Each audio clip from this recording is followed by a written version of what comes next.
Welcome to week 10 of Cornerstone's One House Bible in a Year series.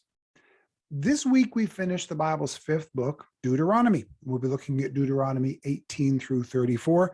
Because of this, we will also be finishing up what's called the Torah, or the books of Moses, or the Pentateuch, or the books of the law. So let's take a look at where we are, including a little bit that we covered last week. So from last week, we started with the question, what does the word Deuteronomy mean? And Deuteronomy basically means words, or it means specifically the use of words to repeat or reinforce a truth, because this book consists almost entirely, except for the last 4 chapters, of 3 speeches by Moses, who's reiterating for them everything they've been through in the previous 40 years. They're 2 months away from going into the land after 40 years wandering in the wilderness. So Moses is reminding them of what they've been through so that he's making sure they will not repeat their disobedience and that they will remember the things that happened and why they happened, so that they don't repeat their mistakes and so that they learn and do better the next time. So chapters 1 through 30, 3 speeches by Moses. Chapters 31 through 34 are Moses' finale. So let's get to it. All right, Deuteronomy 18 through 26, we have another reiteration of laws and ceremonies that we mostly don't do anymore. So again, I'm going to go over with you why. I'm doing this several times through this series because it's something we need to be reminded of regularly, because it is one of those valid questions that not just cynics and skeptics of the Bible have, but sincere Christians have. Why do we obey some laws and not others? Especially when it comes to the Old Testament. Here's why. There are 3 types of Old Testament laws: moral, civil, and ceremonial. The ceremonial ones is mostly what we'll be reading this week.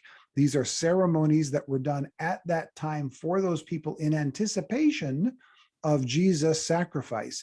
When Jesus came and died on the cross and rose again, he made these ceremonies unnecessary because he fulfilled them. And again, we'll get into it more later, especially when we get into the New Testament and the crucifixion and resurrection of Jesus. We also have the civil laws, which were just for the Israelites at that time. Even the other nations around them weren't required to obey their civil laws because they only applied to that nation at that time. And then there's the moral laws, and these are eternal laws that apply to all people at all times. Things like the 10 Commandments, things about sexual and moral behavior, things about not putting people into slavery, not being cruel with others, those kinds of things. Those are moral laws that apply everywhere at all times. And one of the challenges of the Old Testament is the 3 of them are all mixed in most of the time because they were written to people who had to obey all 3. So who cared, how they were divided? But for us today, it does matter. And yeah, there are a handful of gray areas where, is this a moral one, a civil one, or a ceremonial one?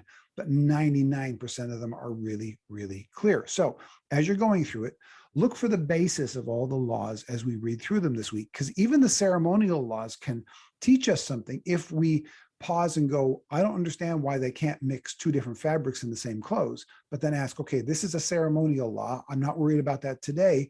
And what lesson might it have been teaching them? And the lesson, of course, was holiness, not to put 2 different things together. And even the way they dressed was to be an example of the holiness they were to have before God. So all of the laws are about honoring God, about staying moral, and about keeping holy. Even if the specifics seem strange to us, the basis of them makes sense, and that's what we have to look for. Then we'll take a look at chapters 27 through 30, and he'll talk about blessings and cursings and an altar. So let's take a look at them. First of all, they set up an altar, and anytime you see an altar in Scripture, a Jewish or Christian altar anyway, a Jewish altar, you're always going to see a simple altar. They were never allowed to carve anything in their altar. It was usually just stones set upon another. And the idea was, if you don't carve it and if you don't put artistry into it, it's less likely to become an idol that you will worship. It's just a pile of rocks. Now, it's a pile of rocks on which we offer a sacrifice to God, but bottom line, it's just a pile of rocks. So they were the altars that the Hebrews built were always simple, and they were never carved. So you'll note that when you see it. Then there's a reminder that there will be blessings for people who obey God's laws, and there will be curses for us if we don't obey God's laws. Some of those blessings happen as a natural result of doing the right thing. When you do things, for instance, when you separate different foods from each other so that there's no cross-contamination, you're going to have a blessing of not having germ infestation.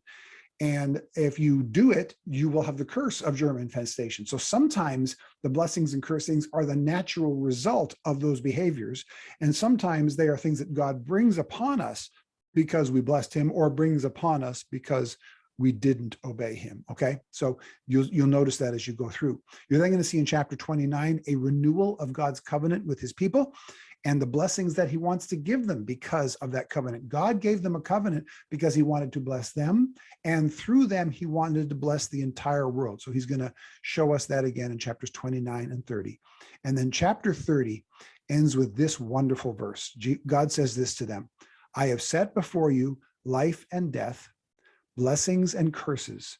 Now choose life, that you and your children may live. You'll see that near the end of chapter 30 verse 19.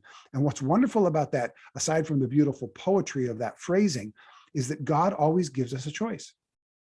He sets before us life and death. He sets before us blessings and curses. And then he gives us a choice. But he encourages us, choose life. Please choose life so that you and your children may live. But God always gives us the choice. And then the speeches end.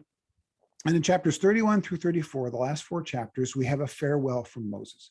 Let's take a look at it chapter by chapter. In chapter 31, you'll notice the passing of the baton of leadership to Joseph, including chapter 31, verse 24, which says that Moses wrote all of this in a book, probably the book we have, Genesis through Deuteronomy, which is why they're called the books of Moses. Chapter 32 is a farewell song from Moses. Chapter 33, Moses blesses the people. And then in chapter 34, Moses leaves, because remember, from his disobedience at the beginning of the 40 years, when he hit the rock instead of talking to it to get water out of it, God said, you're not going into the land. So he's literally in sight of the land. They are weeks away from going into the land. And Moses has to look at them and go, I can't go in with you. And he leaves, he goes up to the mountain. He dies there.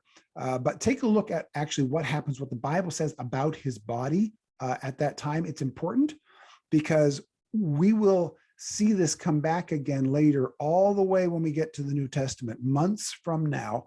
Matthew, Mark, and Luke all mention something called the Mount of Transfiguration, in which Moses appears again.